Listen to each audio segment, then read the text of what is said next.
Hello there, Aquarius. It's Dadhichi from astrological.com.au. It's May 2017, and I'm just looking at your horoscope to give you a broad-based picture of what's happening over the coming month.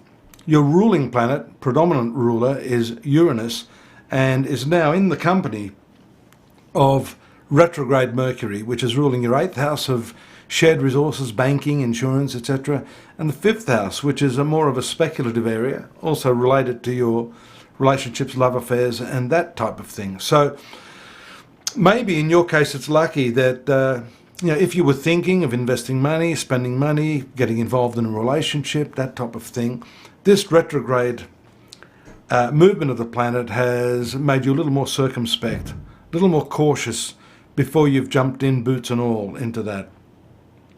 You'll have an opportunity to reappraise that or to make a firmer decision when this planet moves forward on the 4th of May. It will pass over again Uranus in its course, creating with it in your 3rd house of communication some unexpected twists and turns.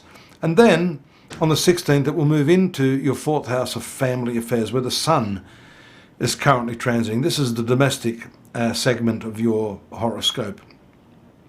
The other thing, in your 3rd house, we see Venus having just transited this position. Excellent for communications, although, as I've said, you're best to wait till after the 4th or maybe a little bit later before you conduct those all-important meetings where you have to share information that's vital to either your business interests, career, or relationship. Venus also brings with it very pleasant journeys throughout this period. The 3rd house has to do with your neighbours, siblings, and the shorter sort of journeys that, aren't foreign.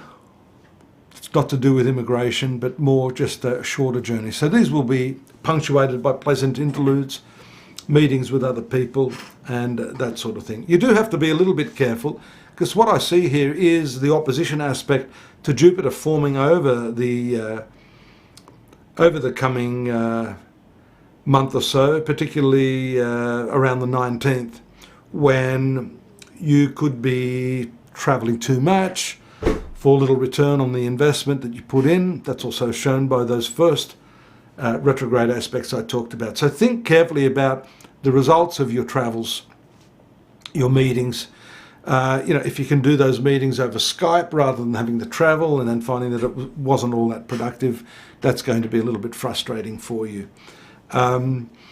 The other ruling planet that we see here for you is Saturn. That's the co-ruler, the old ruler of Aquarius.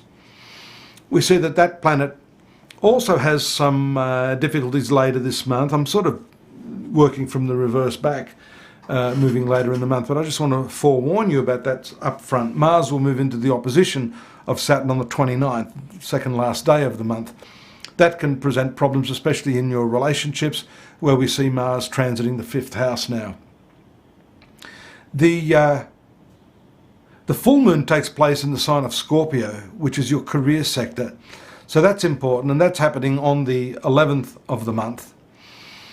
This is a big one for you, because we see that Mercury will also be in your 4th house opposite this specific area.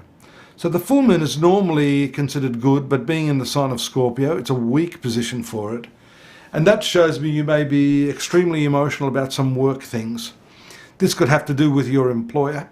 And being a female planet, this have to do with female workers or managers or people that you're under the employ of.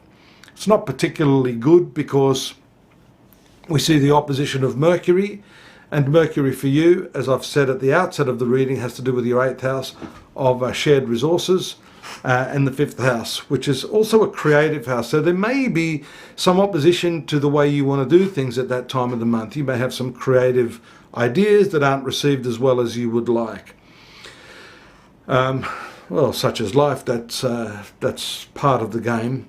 But at least what I see there at the end of the month, that full moon will swing back around into a new moon in your 5th house, along with Mars and the Sun. Those 3 planets will be there.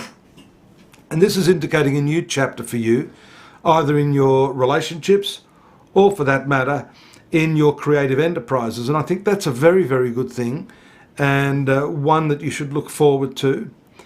Being the new moon in the 5th house is also indicative of a new love affair. The 5th house has to do with romance, connecting with your inner child, and lovers. Mars is there, so you're passionate, you're active, you're really ready for that. Remember earlier, though, I mentioned that Mars is going to swing around there and find itself in the opposition aspect to that co-ruler, Saturn. So that's not good. So it shows us that what could start off pretty well there,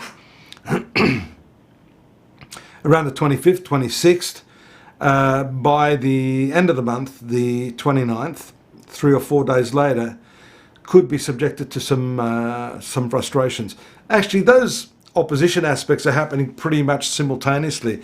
What this could be is that there's a strong sense that you like a person, or you meet someone that you really have a good connection with, but could feel frustrated due to some extraneous circumstances, maybe distance or the opinion of others. You know, Saturn's in the 11th house of friends. Friends can sometimes be a very, very powerful force, especially if their opinions go against the grain of what you are feeling impulsively. So you need to balance that. You need to balance your own desire for, making friends and new alliances and relationships against what the consensus is with your peer group. Bear in mind, however, sometimes there's a bit of jealousy there, a bit of envy. So you're going to need to filter that out and see what's genuine and what's not. Don't forget to get a more detailed analysis of this at astrology.com.au. That's my website. We have the text-based readings there, and also the bigger picture for 2017, which is all there available for you for free. And if you need any personal help, I'm there along with loads of our other practitioners to help you through those more personal problems. Look forward to your company next month. Do take care. Bye-bye for now.